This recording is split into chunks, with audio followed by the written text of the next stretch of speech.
ഈ രാത്രിയില് നീ വരത്തില്ലെന്നാ ഞങ്ങളൊക്കെ കരുതിയത്. അനന്തൂന്നറിയാലോ, ഞാനാണ് കണ്ണൻ ഇതുവരെ തള്ളിക്കൊണ്ട് നടന്നിരുന്നത്. അതിന്റെ ഇടയ്ക്ക് ഒരുത്തി കയറി വന്നു, ഓരോരോ തള്ളുമായിട്ട്. അവള് പരിശുദ്ധിയാണ്, പതിവൃതിയാണെന്നൊക്കെ പറഞ്ഞു. അതൊക്കെ കേട്ട് ഇവനാണെങ്കിൽ വിശ്വസിക്കുകയും ചെയ്തു. കണ്ണേടിനോട് പലതവണ ഞങ്ങളൊക്കെ പറഞ്ഞിട്ടുള്ളതാ, ആ സാഗറിനൊപ്പം അവളെ പറഞ്ഞു വിടരുതെന്ന്. അത് മോള് മാത്രാണോ? ഞാനും പറഞ്ഞതാ. എന്നിട്ട് കേട്ടോ മോനെ അനന്തു, പറഞ്ഞവരുടെയൊക്കെ വായടപ്പിച്ചിട്ടേ അവളെ വാനോളം പുകഴ്ത്തിക്കൊണ്ട് നടക്കുമായിരുന്നു. എന്നാൽ ഇത് വല്ലാത്തൊരു ചതിയായി പോയേട്ടാ. അവരുടെ ചിരി കണ്ടാ അറിയാം അവരാള് ശരിയല്ലെന്ന്.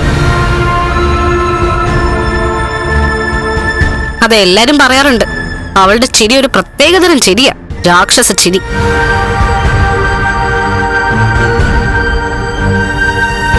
എടാ മേഘ, എനിക്കൊരു ദുരന്തം ഉണ്ടായി.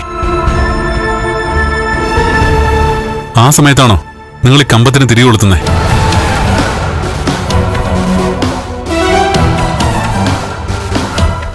എടാ അതേന്ന് പറയടാ മേഘ. നമ്മുടെ തറവാടിനെ ബാധിച്ചിരുന്ന മൂദേവി പടിയിറങ്ങി പോയി.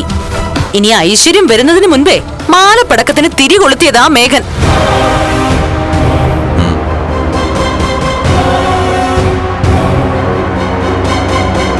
അവളെ പോലെ ചതിയും വഞ്ചനയും കൂടെ പിറപ്പായി കൊണ്ടു നടക്കുന്ന ഒരുത്തി നിന്റെ ജീവിതത്തിൽ നിന്ന് പോയില്ലേ കണ്ണാ? എടാ അതോടെ നീ രക്ഷപ്പെട്ടില്ലേ? അപ്പൊ പിന്നെ ഞങ്ങൾ അതൊരു ദുരന്തമായിട്ട് കാണണോ അതോ ആഘോഷിക്കണോ? അത് ഇവര് പറയുന്നതിലും കാര്യമുണ്ട് കണ്ണ. അതുപോലെയല്ലേ മഹിമിനെ തകർത്ത് കളഞ്ഞത്. എന്നിട്ടവര് ഇപ്പൊ എങ്ങോട്ടാ കണ്ണേട്ട പോയത്? പോയവളെ പറ്റി കണ്ണേട്ടൻ എന്തിനാ തിരക്കുന്നേ? അവളുടെ വഴിക്ക് പോയി. എന്റെ കണ്ണ, പെണ്ണ് കാണാൻ പോയപ്പോ നീ എന്നെ കൂടെ കൂടിയോ? അതുകൊണ്ടാ നിനക്ക് അബദ്ധം പറ്റിയത്. ഇനി ഇപ്പൊ അതുണ്ടാവാൻ പാടില്ല. നിനക്ക് പറ്റിയൊരു പെൺകുട്ടിയെ ഞാൻ കണ്ടെത്തി അങ്ങ് തരും. അതിന്റെ ഒന്നും ആവശ്യമില്ല മേഘ. കണ്ണന് പറ്റിയൊരു പെൺകുട്ടിയെ ഞങ്ങൾ കണ്ടെത്തിയിട്ടുണ്ട്.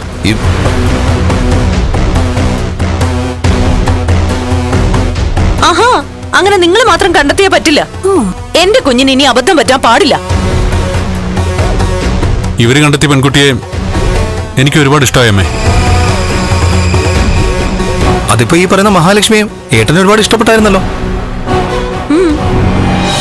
അതുകൊണ്ടല്ലേ അങ്ങോട്ട് കൊണ്ടുപോയി സ്വർണം കൊടുത്തിട്ട് ഈ വീട്ടിലേക്ക് കൂട്ടിക്കൊണ്ടുവന്നത്. ഇപ്പൊ ഞങ്ങള് കണ്ണേട്ടന് വേണ്ടി കണ്ടെത്തിയിരിക്കുന്ന പെൺകുട്ടി അത്ര മോശക്കാരിയൊന്നുമല്ല. അതുകൊണ്ട് അങ്ങോട്ട് സ്വർണം കൊടുത്ത് അവളെയും കൂട്ടിക്കൊണ്ട് വരണമെന്നാ കണ്ണേട്ടൻ പറയുന്നേ. അതിപ്പം അടുത്ത കോടാലി ആവില്ലെന്ന് ആര് കണ്ടു? ഇനി ആരും കാണാനൊന്നുമില്ല. കമ്പത്തിന് തിരികൊളുത്തി കഴിഞ്ഞില്ലല്ലോ. ഇനി ബാക്കി കുറച്ചുകൂടി ഇല്ലേ, അതും കൂടെ അങ്ങ് തിരികൊളുത്ത്.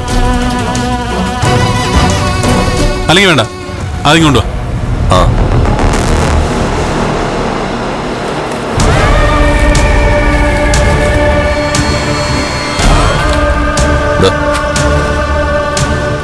അനന്തോ, നീ കൊടുത്ത്.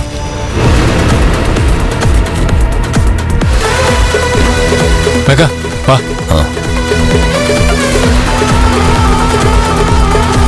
എടാ ഇതങ്ങോട്ട് പിടിച്ച് കെട്ടി. ഇത് ഉഗ്രം സാധനമാണല്ലോ.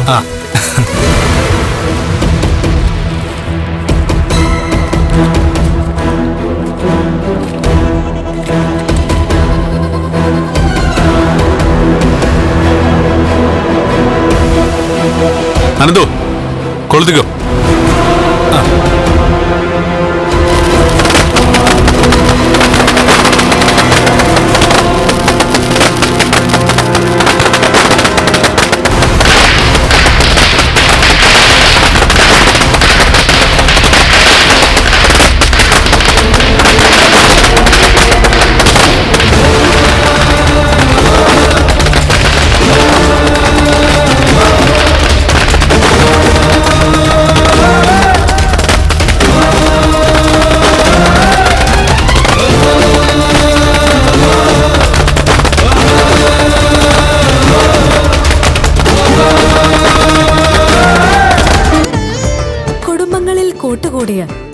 വർഷങ്ങൾ